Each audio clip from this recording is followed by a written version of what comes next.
Don't be a boss. Everybody talks about being a boss. Don't be a boss, be a leader.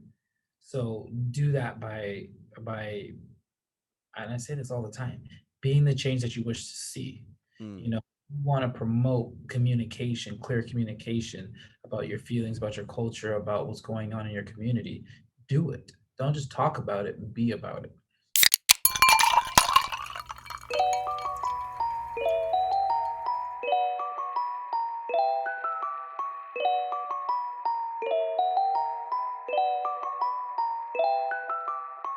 What's up, peoples? It's your bartenders, Mr. Z. And your boy Omega. We are back at it again as we dive into the vast and uniquely beautiful world of cultures, where the roots of some lie, what horrible representation looks like, and how to honor and protect your culture. As every episode, we want to thank all of you for listening. We truly appreciate you listening to our hearts and minds on varied and difficult topics. Special thank you goes out to our Patreon subscribers for their support of the show. Every little bit helps us reach our goals to invite more high profile guests and create bonus content. And if you want to join in our conversation outside of this cast, feel free to hit us up on Twitter or Instagram at Have a Drink Cast, and make sure to use that hashtag HADcast. Remember, this is always a conversation. If you don't agree, you want to voice your opinions, or even suggest a topic for an episode, feel free to join our Discord as well. The link will be in the description. And please, if you like what we're doing here, share us with your friends, your family, your neighbors. Hey, maybe even start a Hadcast culture around expressing your emotions freely, feeling heard and understood. Your referrals mean a lot to us, as that's how we gain more listeners. So, Thank you again. and get prepared to sit Think. and have a drink. Welcome to Have a Drink Podcast. Enjoy the episode. We said, peace. What's up, peoples, and welcome back to another episode of the Have a Drink podcast, where we invite you to sit, think, and have a drink. We're your bartenders, Mr. Z. And I'm your boy Omega. Hey, and today we have a special episode for you. I feel like every episode is special, and when we get to talk to all of you, um, but I wanted to bring up the discussion of surrounding culture because there's a lot of stuff that we claim as culture. Um, being black or indigenous people of color in general, we have our own cultures that we have built, whether that's through tradition or that's through creating tradition, um what have you. And just kind of like I felt it'd be good to dive a little bit deeper into it. I mean, partially because of some stuff that like I had come across in conversations with various people or just listening to different people's opinions on things, whether that's based around the vaccine, or we're talking about religion, or we're speaking about like um, masculinity or gender roles or norms or what have you. And with that, that's a pretty broad but specific, because I mean, there's so many different areas that we can go through and go down really deep into a rabbit hole about it. So it's pretty cool. I mean, we've already dove deep into a rabbit hole with our last episode. So, for those of you who stuck with us after our conspiracy theory episode, we appreciate you. So we do quite a few rabbit holes. We do. And also for those that joined us after that episode, hey, welcome. So earlier today, I had sent you a post speaking about these two young Caucasian people with, I'm going to use this term, dreadlocks, and they were making a TikTok video about washing their dreads, as they said it. Now, for me, having a friend, obviously my co-host, and some other friends that have locks, I was enlightened and taught that, first of all, you don't call them dreads because dreads has a negative connotation. So it is better to refer to them as locks because they don't dread their hair, their crowns. They are proud of it, and it is deeply rooted to their soul, and it means a lot more than just being hair. So, therefore, these people had dreads. And I say dreads because they were dreadful and awful. And the things that they did was disgusting. So, to kind of paint this picture, is like they were together as a male and female in a desert like setting, talking about, yeah, we wash our dreads. And then they grab a gallon of water each, a water jug or a milk jug, whichever one, and they pour it on each other.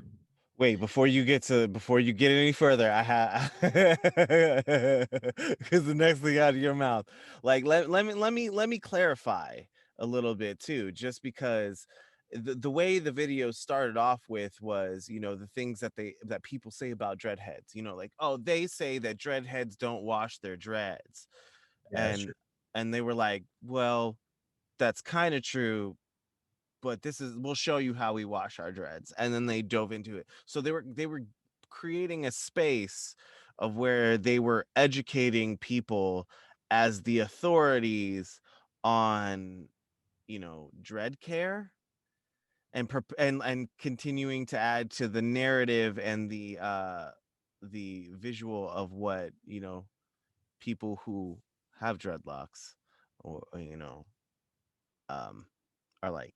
Go ahead. No, and I'm glad you did that. So, as I was saying, they were pouring this water on their hair. Then they get this soap and they just kind of this liquid soap and they poured it on just top of their hair, on each other's hair. Not And then they shampoo. not shampoo, but this soap.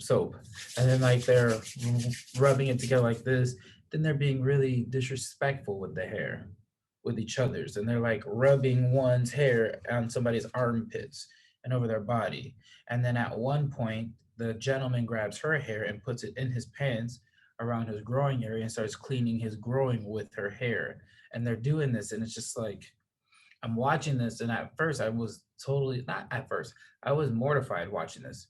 I felt like they were disrespecting not just their hair, each other's hair, but they're disrespecting a whole culture surrounded around this hair, which even it goes even to a deeper rabbit hole of they're disrespecting a religion, they're disrespecting a country, they're disrespecting a belief, and I just felt like it was just totally uncalled for and unnecessary. And I sent it to Z, and I sent it to a couple other people, and all I could say was, "This is disgusting." And even if it was supposed to be just a joke, it wasn't very funny, and you could tell that they didn't really think about it. It was kind of like a shock and awe type deal. So, what was your thoughts on this? I know what your face was, but I watched it, but I was thoroughly upset watching it. I mean, I guess let me readdress something you said earlier. That there's a whole culture and whatnot behind having locks. Like there's a distinction too. It's like those who are meant to naturally form dreadlocks through washing their hair and getting their hair clean, constantly clean. It can naturally form. uh you call those locks, because as you mentioned before, dreads having a negative connotation surrounding it. But those that form their dreads without washing their hair, uh that's what you refer to as dreads. And watching that, it just it irked me a lot too, because I mean, I have seen on an application, a job application, mind you, it didn't stop me from getting a job, and I didn't have dreads by the time I entered this place of business. But um I I saw it on the application process that you were not allowed to have dreads and work there. That was the only hairstyles, that and braids were the only hairstyles not acceptable to have as an employee of that company. Yeah, watching it, I was appalled. I was hurt. I was just flashing back to that job application of, this is why people have such negative connotations surrounding dreads. I mean, there are stereotypes, there are microaggressions, foreshadowing for another episode, around, having dreads, or when people come up to you like, okay. Based off of our cannabis episode. I mean, y'all already know I partake, but to have people come up to me and assume that, I smoke pot, or like I dabble in marijuana in some way, shape, or form, whether that's selling it or something. I'm like, it's those kind of microaggressions where I'm just like, why do you automatically? I was just like, I mean, I do, but like I don't sell it, but like I do smoke weed. Why? Like, but like, what's giving you that impression? And they're like, oh yeah, you just look like you smoke weed. And I'm like, What makes me look like I smoke weed?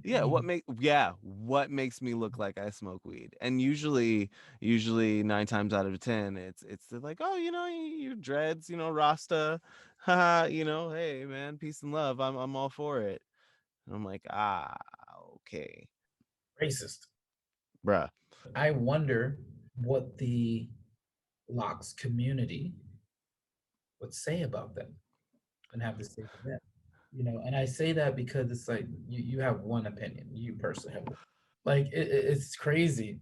And it makes me really think like, how do you not think about that being somebody's culture? But then I also think about this too, because people are naive in paying attention to what is culture, what is a part of the culture, their culture, a culture, black culture.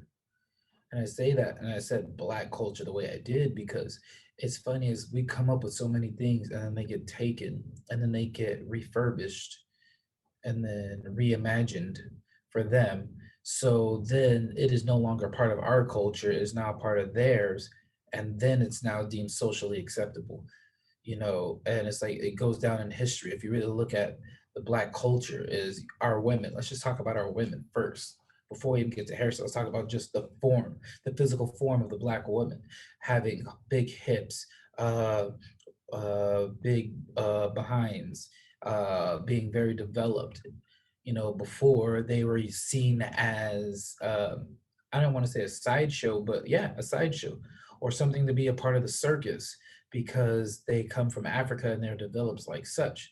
And then later you see these women that wear these forms under their dresses to make their backsides look bigger than what they really were, you know, to where it's almost like they would look like the rear end of a horse.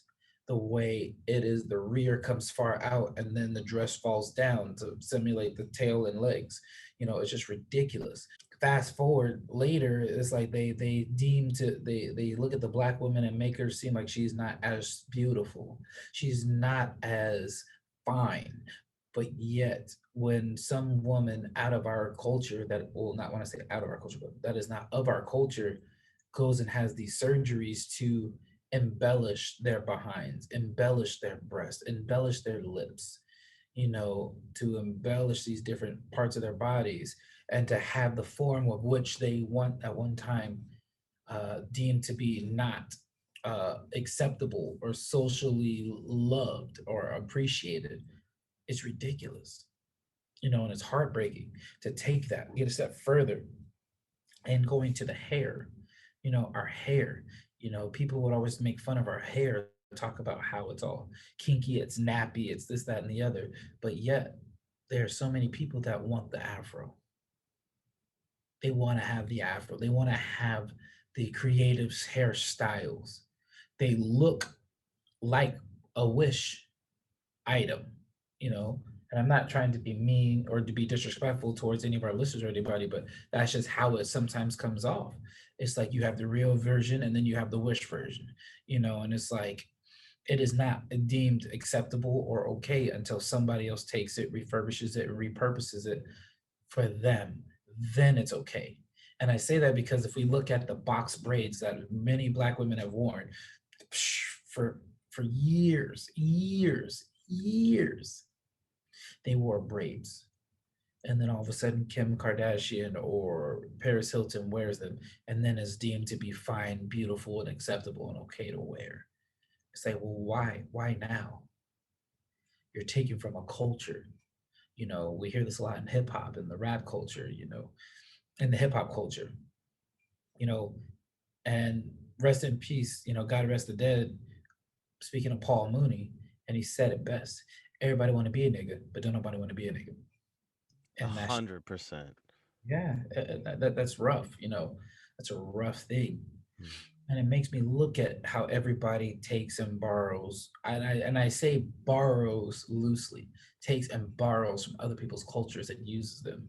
I mean, it's so beautiful you saying that, just because like it goes hand in hand with the other things that I had been thinking that have come up. Like our they yeah, using borrowed loosely. Like our cultures, African slaves, when brought over here, when being sold into slavery, when being passed back and forth, and all these things throughout the entirety of it, the whole connection to the culture, the country, the lessons, the pillars, the gods, the goddesses, the spirits, the ancients, the mystics, all of it, everything ripped, stripped.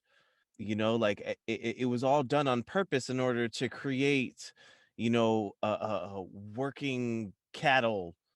Basically, we said chattel slavery, but like, bro, let's call it for what it is. They treated us like we were cattle. Like, having that torn away, we even just like, as a culture, as a community, what did we do next? After being freed and having to deal with, Jim Crow, segregation, civil rights, still to this day, 2020, like, like all of these things, having to deal with that. What did we do as a community? What did we do as a culture, as a people? Was we created our own. We created stuff that was of our own. That's why, I mean, there's this big distinction between Black people and Africans, because um all Africans are Black people, but not all Black people are African. Like it's just because, like, we may have the blood and the DNA, but we don't have the culture, we don't have the understanding, we don't have the connection we should have.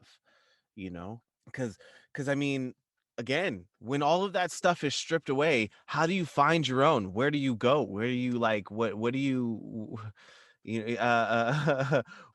like, what do you adopt in that sense? Where do you go to learn, your religion? Where do you like about your gods? What do you, or your belief system? Where do you go to learn what it means to be a man or a woman? Where do you go? How what do you Where do you go to learn how to be professional in these communities? you know like, let's start there. Like, where would we learn? The example has been religion. We learned from our captors. We adopted the religion of our captors. We did this in order to survive. We did it as our own names were being whipped from us, beaten. But even the thought and lesson of Christianity, let's call it what it is, was taken, was refurbished and repurposed. Absolutely. It's hard, you know, when you have a culture, you have something that's near and dear to your heart, or something that you want to pass on to your family, and then you see people take it and bastardize it. It's really hurtful. And that video, I felt hurt, even though I mean, I don't know if you guys know this about me, but I don't have dreads. I don't have locks at all. You know, I am lockless. You know what I'm saying? I would never have dreads. You know, I would never have locks. I'm sorry, it's just not in the cards for me. If you guys didn't know this, um, but it still hurt. I have a connection to those that wear that crown with pride, and that's where it bothered me to see. And I know some people are like, "Well, you're just thinking too deep. You're just going too far. It was just a TikTok, or it was just an Instagram stories video. You're just taking it too far." It's like some jokes are better left unsaid. Oh, absolutely. Some things are better left not touched. And I'm not here to tell a comedian what to say. I mean, it's just if that's your brand of comedy, I choose not to be a part of it. But these people were not comedians. These people were trying to make light of a person or people's culture that they are clearly only visitors in. They are clearly only visitors in. And I say that to say this way. How many Caucasian 60, 70-year olds have you seen with locks? Don't worry, I'll wait. I was thinking, I'm like, probably there's at least one that I've come across, but no. Mm-mm. And there's a reason for that. So it's like, why would you feel okay? You're a guest at the cookout. Why do you feel okay to talk real reckless and to act reckless? You're a guest in our home.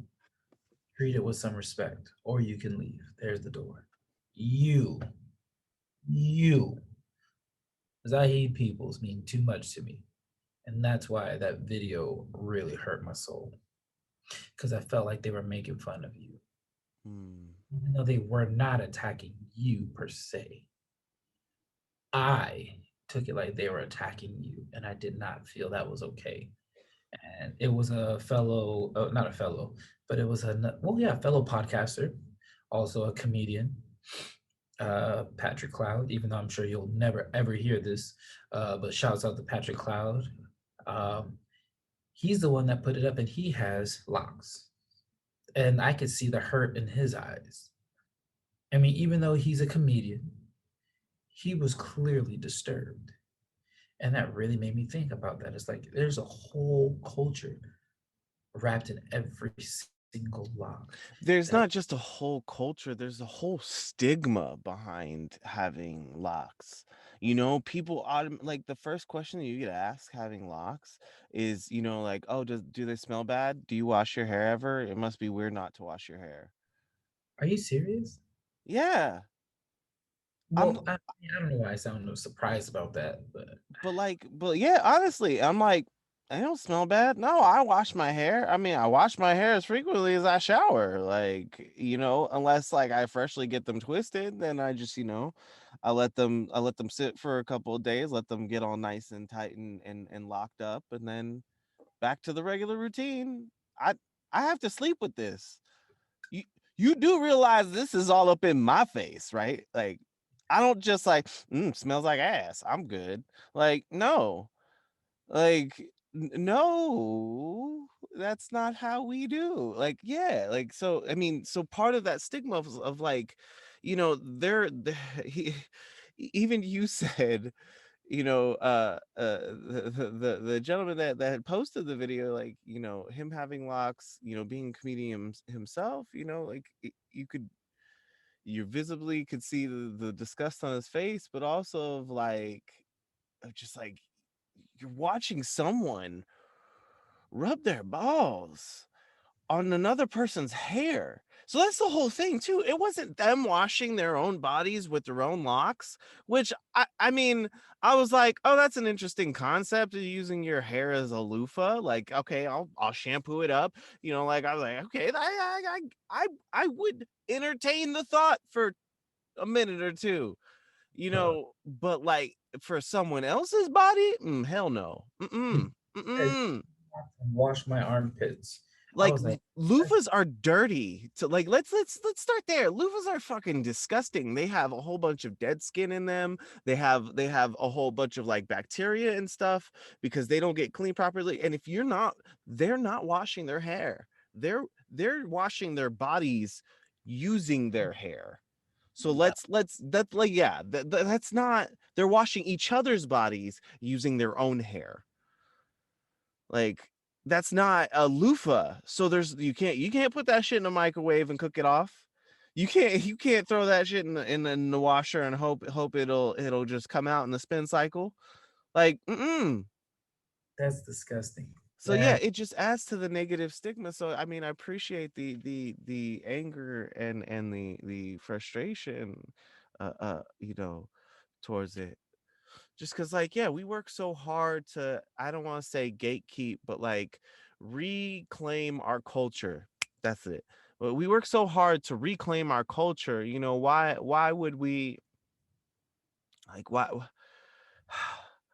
like, you could even see he was hurt, like, at like, this like, he's been probably told the same shit of, like, "Oh god, your dreads must stink," or, "Oh god," like, "Oh, you must smoke weed," or, "Oh, you must be a hippie," or whatever, just because you wear decide to wear dreads, and it's just like this weird disconnect.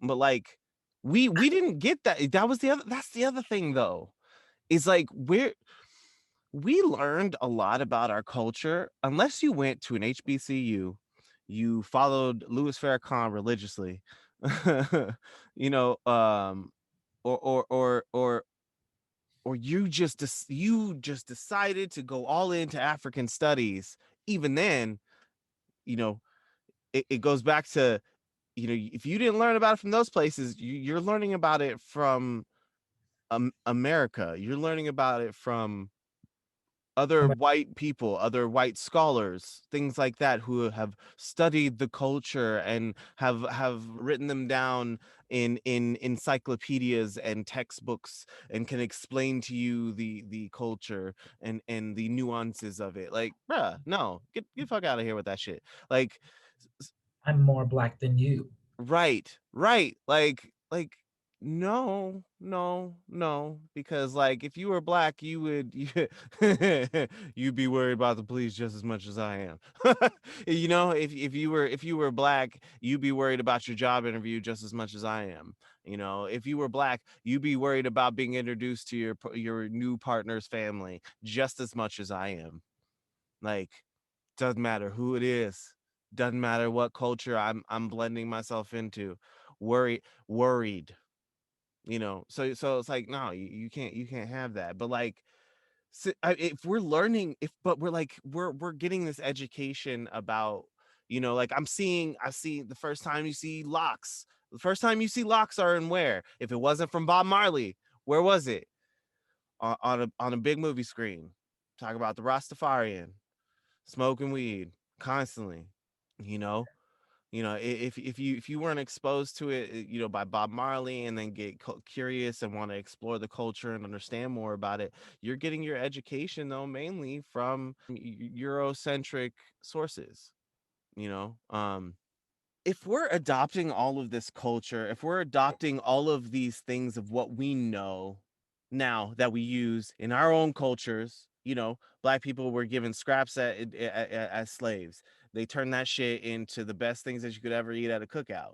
You know, you're given certain lots in life. What do we do? We take it and turn it into gold. It's that. But my question then becomes, how do you reconcile when knowing that most of what you hold dear to yourself, be it masculinity, be it religion, be it hairstyle choices, how do you reconcile knowing that a lot of that is coming from, or has been modeled by those who took us captive?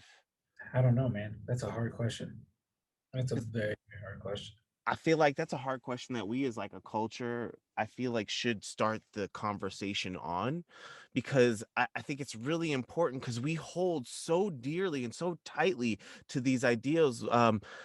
Mentioning a little bit from before, of when we talked about the comment section and post that you sent me, about talking about the individual who, like, you felt like everything that happened within that was very powerful because of what it sparked, and, like, how within that the person was using Eurocentric um definitions and everything to put down or explain something that they were claiming was Eurocentric ideals and systems, you know and then backed it up with this definition that they're using is of African anthropology. When in actuality, like as I said before, the things that they were using were taught to us through these Eurocentric systems. Right. So then we have this skewed idea. When you're My question I posed to you that day when you sent me that is, if would you let another man stick his fingers in your mouth to feed you? Negative. Right. And I was thinking it depends on, like, depending on your answer, depending on how far it goes, it's like that right there though is an example of, I've used it before, but like in Addis Ababa, of that's how, they communicate, and show friendship, of whether you're a boy or girl, man, woman, like if you're making friends with someone else, the whole culture is to feed each other. That idea of like what we throw on it as like, oh no man, like I don't want to do that, like it's funny coming from me. Me being the one to use that, like, no, I wouldn't do that, like, oh no, that's too for me, like, whatever it is. And it's like, well, that's not it at all. This whole idea about whether it's homophobia, whether it's, this rigidity about the definition of masculinity, it's all skewed because we don't know the real cultures and systems that exist within Africa, because we don't, especially because what we're taught is about a long time ago. Like, you Right. see people nowadays, like, all over TikTok, there was a string of these videos of like people in Africa who are like, America, are you okay? Like, you're always so worried. Everybody, water, your water's running, your water's running. Like, do you need some water? Like, of course my water's running. I paid for it. Like, like, don't you pay for it? Do you need water? America, are you okay? Like, the idea that they're so ingrained of like, oh my God, they're wasting water in Africa. Like, bruh, like, it's not like they're living in huts and things like that. It's not how it is. But because we only have this type of exposure through the place that we've been taken, then we have started to adopt these things. And I feel like it's important for us to, as a culture, again, talk about these things to break it apart so that keep deconstruct them and come back at it from of a different way, of like, not being so rigid on the definitions of masculinity and femininity, or even the capacity of its existence in people, you know but I really want to talk about, like, you could hear it in me, like, I really want to get to the root of religion, because that's the one thing that has always bothered me. Like, is that something that is hard to reconcile with?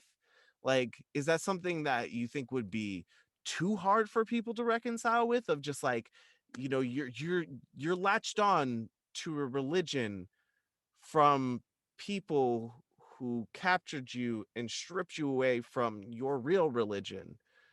And like do you just say what your culture in the past believed in doesn't exist anymore because it's something that's more common now? Or do you strip away, when you strip away the illusion, do you strip away that, like, that attachment to that religion? Because That's that's a slippery, slippery slope because people have different have deeper ties to that, and it's if you were to shake somebody's belief system to their bitter core, you could do some irreversible damage to them, because sometimes those things, no, not sometimes, majority of the time, those things is what keeps people going. but isn't that dangerous to have something that is so deeply rooted in you? If it turned out to be false, it would destroy you. Well, wouldn't it be? just as dangerous to believe nothing at all and have no hope, because then you have nothing to lose. You know, you don't believe, you don't care for anything.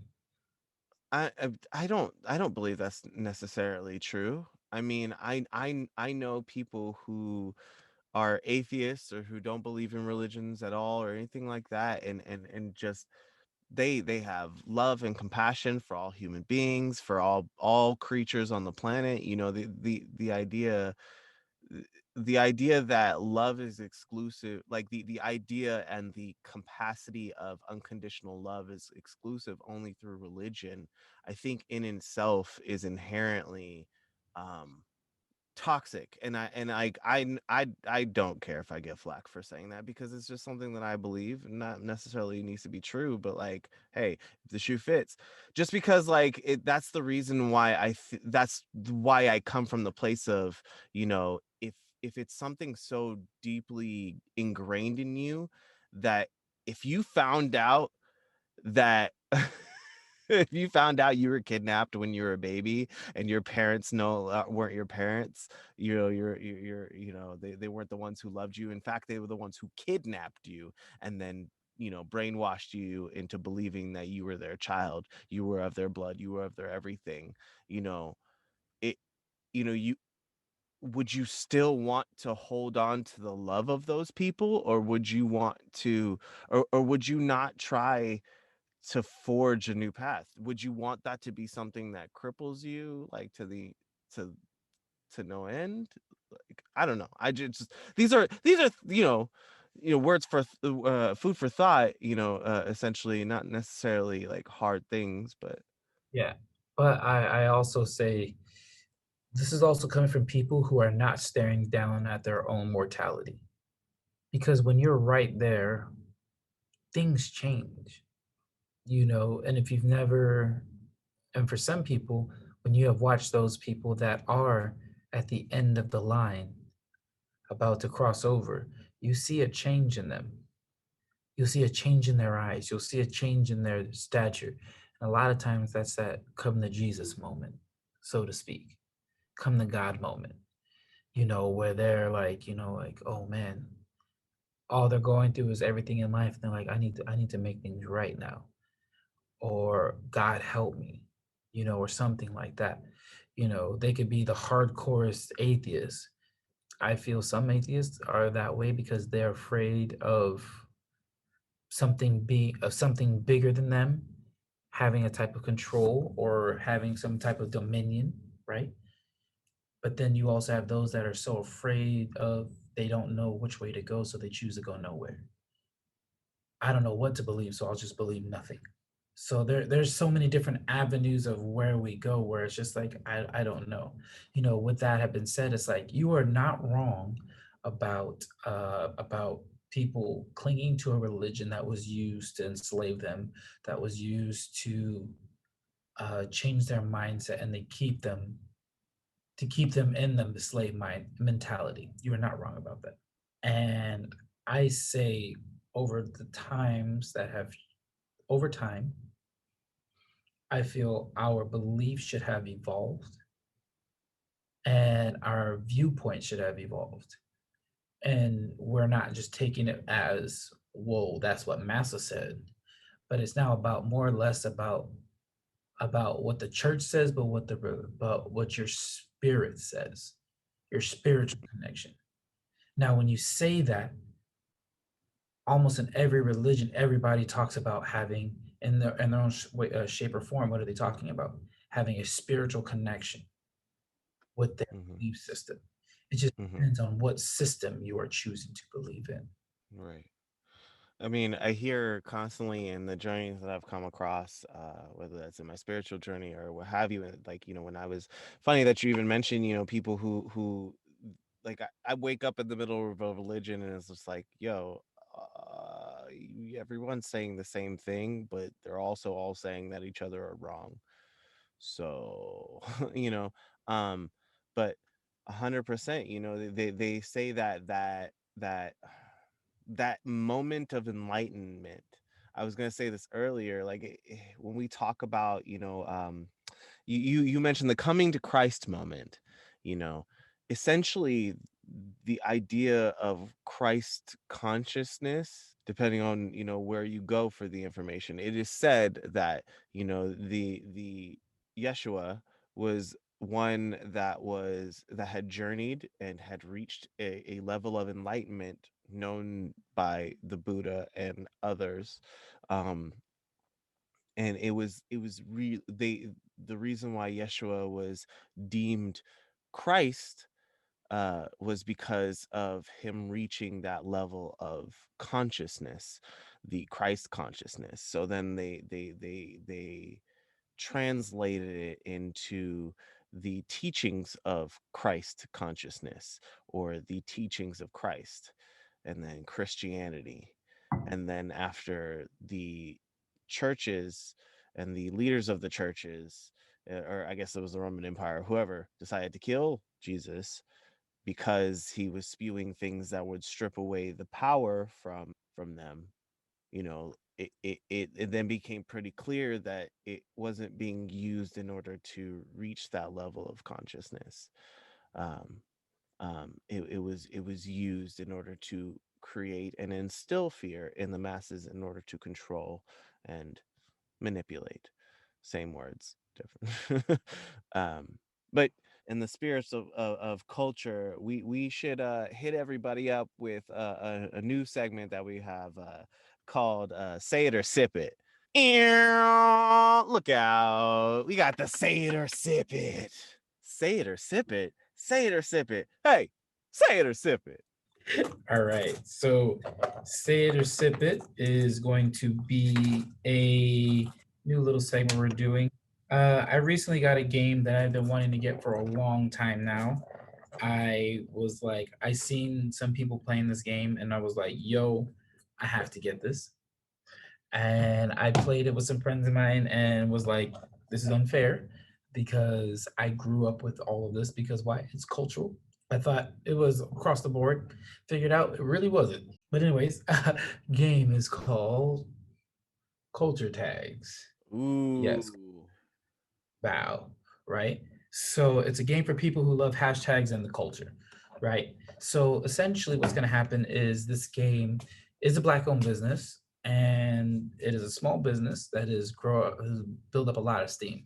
Um, so with this game, they have different categories like family and friends. They have Black Twitter. They have church. They have daily dose or like daily saying stuff like that, right?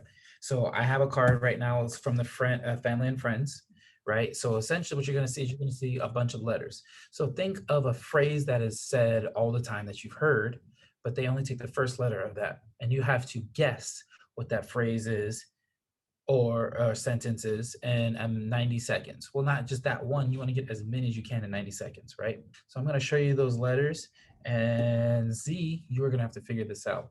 But first, before we do, Z, you're going to have to tell everybody what the letters are for the listeners that are not watching this on video.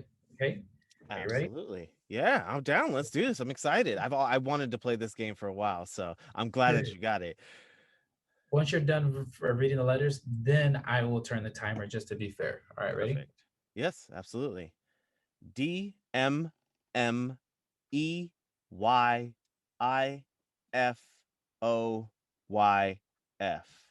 Timers now. Oh. Now, this is a phrase that you would say, like, if you as a parent would get angry with your child and they are not by Don't themselves. make me ever yell in front of your friends. Uh-oh, try that again. You got Don't, excited. You're not completely right. don't You're, make me. now, mind you, let's just say this is a black mom saying this to a black child in front of other people that that child had invited and had over at their house, let's say. Ah, man. Oh, I know. Hold on. Man, this is only one card. Oh, it's don't It's not even fair if I say it any because I any other any other clues you can give it, brother? it's gonna you said okay, the only one that's wrong is the E word. Okay, don't make me. Time's up, bro. Oh, All right. Don't make me embarrass you in front of your friends. Embarrass you. I don't know why it was that. I have no idea either. All right. Hey. So let's ready. And so this next one here is DYHMCU. Ready? Timer starts now.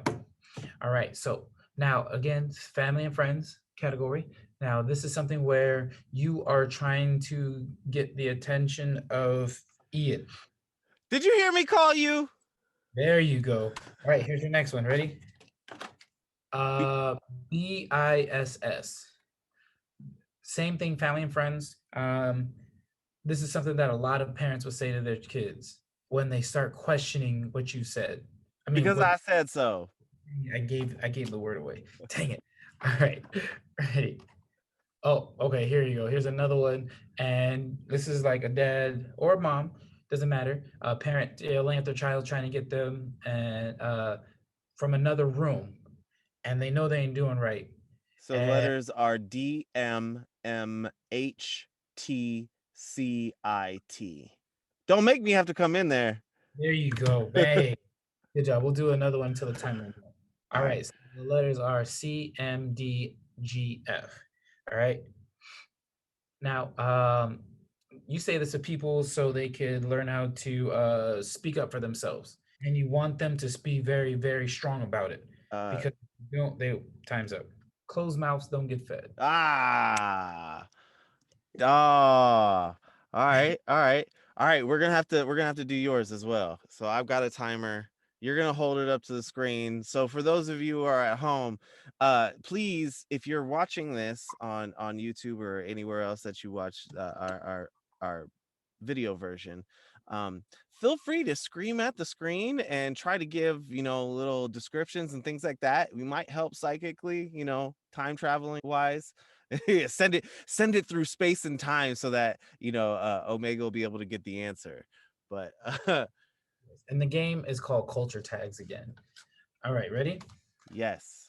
So now you can see the answers. It is AEIDFY. All right. So this is also family and friends. This is something that you would say to someone if you felt scorned. Um, you know, like say you help them I move. did for you. Huh?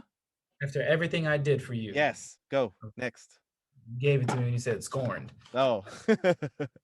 All right. This one is DIS, and it is also family and friends.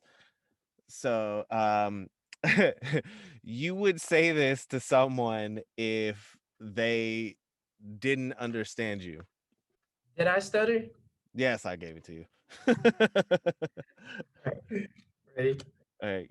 I Um, S O Y. ISOY. It is also family and friends. Oh, uh, this is something you would say to your older brother or sister, um, if they're asking you, "What? You don't want a hug? Why don't you want a hug?" You also say it to, I'm scared of you. "Yep." All right, that was time. That was time. Now, mind you, they have many different categories. Again, like I said, they have family and friends, they have Black Twitter, they have church, Oh, we for sure gonna have to do Black Twitter at some point. they Like, have I feel like we're gonna have to do this game live. I already see that. yeah, this is a fun one. This is a really good one. And you keep track of your score and it's fun to play with a bunch of people, and just kind of change things up a bit. So yeah, man. The game is called Culture Tag. Shouts out to them. I actually tagged them on a post because I did play this game with my wife over the phone one night while I'm out here. And it was kind of cute. I didn't expect her to actually do as well as she did, but she shocked me. And I noticed we didn't sip, so I'm gonna sip for the ones that I didn't get right. So go yeah, ahead. I'm about to be drunk off water. But anyways, uh, uh, yeah, it was cool. But anyways, I posted it up and I tagged the company and hashtagged them, and they actually responded back and they said thank you for your purchase. That's You know, beautiful.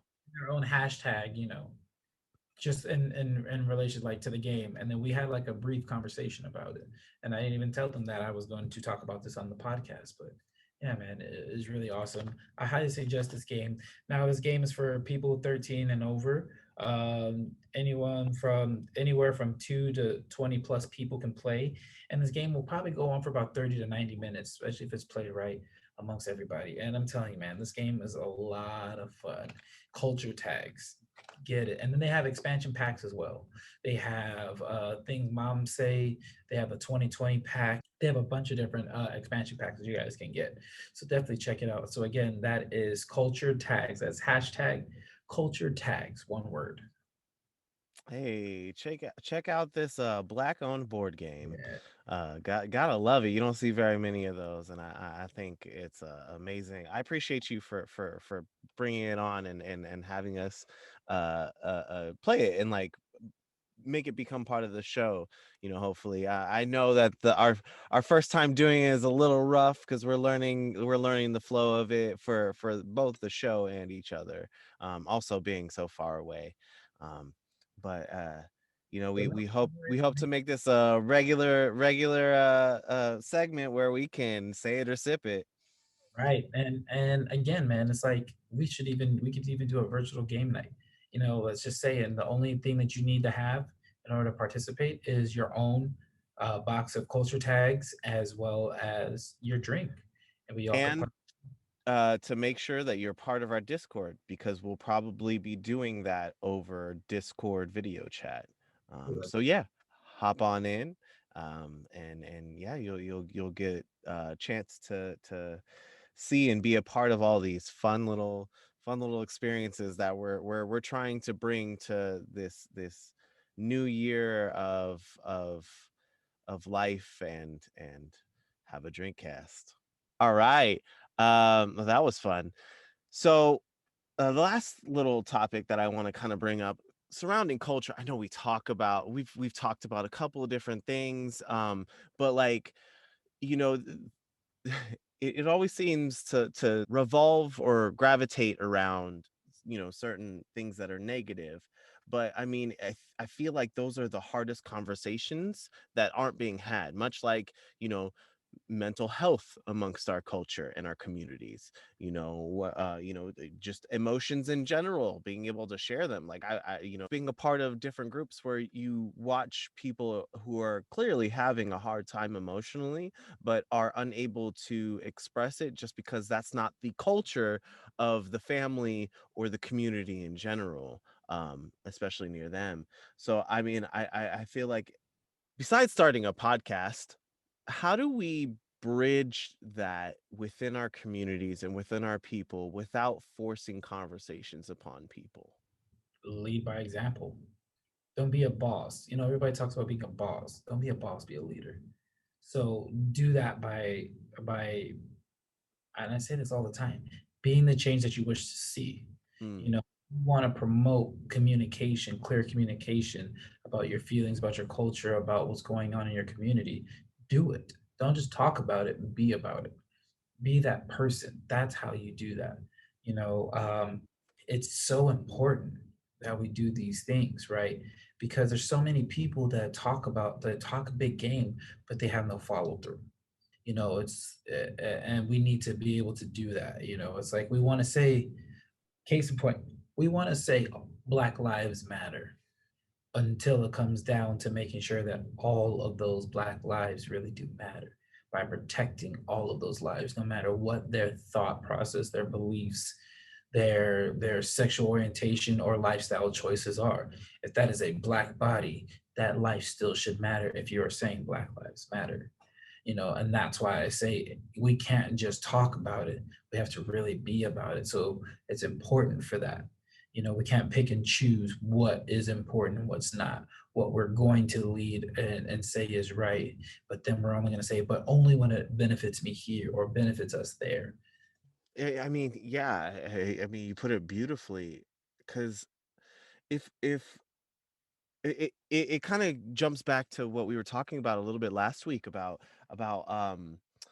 having those people of influence, the idea of you have all these people who are critical thinkers, or they're the ones who are powerful public speakers or what have you, and they're giving information so passionately about something that is not in line with that sort of way of thinking that you had just mentioned, about, like, say, if we're saying Black Lives Matter as a community of Black lives, then we should, be meaning that towards all Black lives, all types of Black lives, sexually, gender wise, you know, um, lifestyle wise, etc.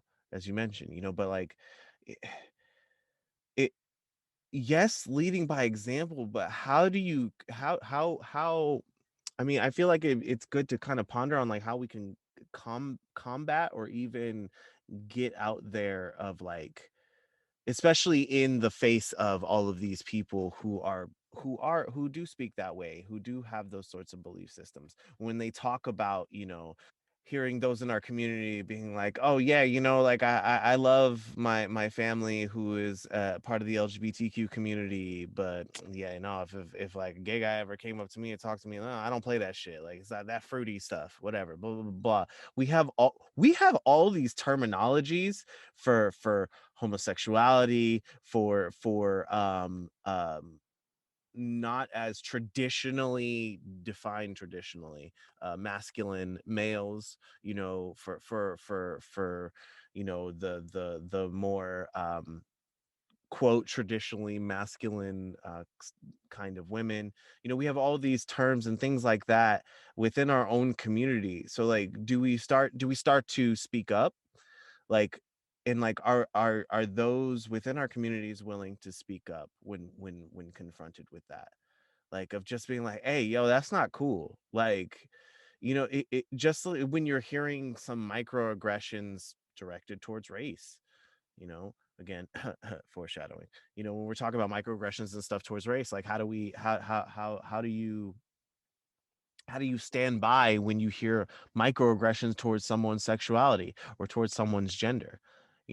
I heard this great, like, way to combat that, something as specific as gender, like, if what is it, the misgendering of an individual, when they're like, I go by he him pronouns, and they're like, well, I see a lady in front of me, or I see a ma'am in front of me, so I'm gonna say a ma'am, and it's like, well, that's fine, but, like, that's not my pronouns, and that's not what I go by. So if we're going off of those rules, all right, all right, lady, ooh, girl, oh, honey, sweetheart, oh, baby girl, and then immediately watch that person switch their stance on um proper pronoun usage, because people having such, like, a deep rooted reaction towards um homosexuality or transgender experience, presentation, etc. So within our own communities, yeah, do we start to say something? Would you be willing to say something in those moments? I already have. I already have, and I mean that because it's like, and I've actually started by not laughing or kikiing or tikiing with people when they say, something off kilter about a transgender person, and it's like I'm like, What if you're in a room of predominantly people who agree with that way of thinking? I haven't, and I Okay. don't, I don't care. Because there's somebody that sticks in my mind that I feel like I'm protecting, that I'm standing up for. So therefore, I can't condone it. Now, I'm not gonna sit there and be all high and mighty or whatever. I've made my mistakes, I've made my slip ups, and I try to own up to them. But overall, I am still learning, but I'm willing to stand up for them. And that's the change that I'm trying to. I'm gonna make mistakes. I am human. I am a person who is not infallible. I have probably been too honest on this show about things, about very personal things, and that is probably my mistake. I probably shouldn't have said some things, or I probably should not have or aired out some situations, or maybe I might have misspoken on things. but I'm learning and I'm trying to elevate and do better, then I'm going to make those mistakes. I'm not saying that I'm perfect. And if I hurt you, then I apologize, but I'm not going to say call me out on it, but have a conversation with me about it so I can be better, because all I do is I have the intentions to do good. And I say that to say, like, my heart. And that's why when I sit in front of people and they talk bad or they have these certain feelings, I want to first hear them out and try to understand who they are and where their heart is. Because maybe they're speaking from a space of ignorance, not in the sense of negative ignorance, but just they just don't know. So you have to educate in order to elevate. Mm. Yes. A specific question for you though, is okay, so say someone has, they're in that similar situation. They're not as, gung ho about it, like about like speaking up in those moments. I mean, don't get me wrong, like just like you said, like I'm fallible, like I'm a human too, like I err, like to err is to be human. So like, there are those moments where I'm in I have been, I mean, obviously in the past, but like where I've been in extremely uncomfortable situations, but like because of the company that I was around, the predominant company I was around, speaking up in that moment is not beneficial for my health. um Even though it would have been beneficial for my mental health, you know. So what advice would you give to someone in those instances, uh on how to handle those moments and how to gain enough confidence or strength in the face of fear? um If you feel like if people are laughing at something that you feel isn't right or shouldn't be funny, don't laugh. You can control your own laughter. You can control your own engagement. Even if that means it's gonna make you stand out and they're gonna be like, well, why aren't you laughing? Just be like, nah, I just didn't find it funny. You're gonna be mad at me because I didn't laugh at a joke that you said that you thought was funny, but I didn't. Comedians have that happen all the time. It's called bombing. Guess what? You just had your first bomb. You know what I'm saying? That's where I would say, if it's something that is engaging, I mean, if it's something that makes you uncomfortable or it's a very tough situation, then just ask questions. If they're saying something bad about, okay, fair example, an individual in the car with me, riding out here, had something to say about teachers. Teachers just don't want to work. In my mind, I'm thinking, I heard, oh no, teachers don't want to work. They just want a vacation. Er? Yeah, they just want a vacation. And my thought was, oh, maybe he's talking about us getting paid on vacation, as in during the summer. I'm like, because we don't really make that kind of money. But then my boy was like, no, what he was saying was teachers are not, during the pandemic, they didn't really want to work. They're just taking the easy way. That's why they don't want to go back to school because they don't want to work. I'm like, okay. I had to step back and be like, well, why do you feel like they don't want to work? Oh, like, because what you really don't know, because you're not an educator, you're not a teacher, is teachers work harder during the pandemic because everything is completely different. So it wasn't time for me to berate them and talk about the news stations that they watch and talk down about them and be condescending. It was more so, let me enlighten you about something. If you're really going to sit there and say teachers don't want to work, you do know I'm an educator. You do know on these flights that take all day for us to get from San Jose to Connecticut, I'm on the clock. In air, in the plane, I have to log in and do my class. I am in my little seat with my kids on my computer teaching, talking. Does that show you that I don't want to work? No, I'm working harder, but instead of berating them, I had to educate them. And if I educate them, then I can elevate them so they can have a better understanding. And then sometimes you're going to be in those rooms where they are not ready to be educated nor elevated. And in those instances, you just don't forget to breathe. I feel like that is a beautiful way to go out. I do have a question for that I want to leave for the Discord. Ooh, I want to know, what is your favorite thing about your culture? You know Um, what brings you the most joy, whether it is like something that you celebrate traditionally, whether it's something that you created as a tradition, whether it's just something that you love out of your own culture that just happens. You're just like, I love my people so much for this, you know. I love to hear it. I'd love to hear, you know, your celebrations, as well as I would love to hear something about your culture that you would love to see improved upon. may I add to that? Absolutely.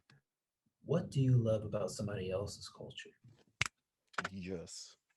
And how has that love for that culture, that thing that you love about their culture, changed your viewpoint on them? Mm. So you got a four-parter. It's a lot. It's a lot, but these are important questions that I think would be good for anybody to ask themselves, to ask a friend, to ask a loved one. I mean, you know, you can really get to know yourself better and each other just off of those questions. I need to write that. I need to write that one down for sure. I love that one. Thank you to all of our patrons that have been so loyal and very important to us. We appreciate all of your help, your love, and your donations to our podcast. It is very, very appreciated. And thank you for allowing us the space to be able to be open with our minds and our hearts and share them with you. And we love the fact that you guys have really been there since the beginning. And if you are just now getting into the bar, welcome, grab a chair, and I'm telling you, you're going to be in for a fun, informative ride. Absolutely. As you say, you know, we really appreciate you, um, you know, taking the time out to hearing what we have to say. And if you'd like to continue in this conversation outside of here, feel free to hit us up on Twitter or Instagram at Have a Drink Cast, and make sure you use the hashtag HADcast. That way we could see whatever it is you post. I mean, if you want to share pictures of your culture or the things you like and you love, or you want to answer the Discord question in your own unique way, please, and you decide to post it, use the hashtag Hadcast. That way we can see it. We would love to.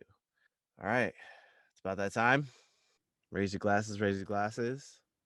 All right, kings, queens, and royals in between. We want to thank y'all for joining us again on another successful episode of the Have a Drink podcast, where we invite y'all back to sit, think, and have a drink. That's been us. Peace.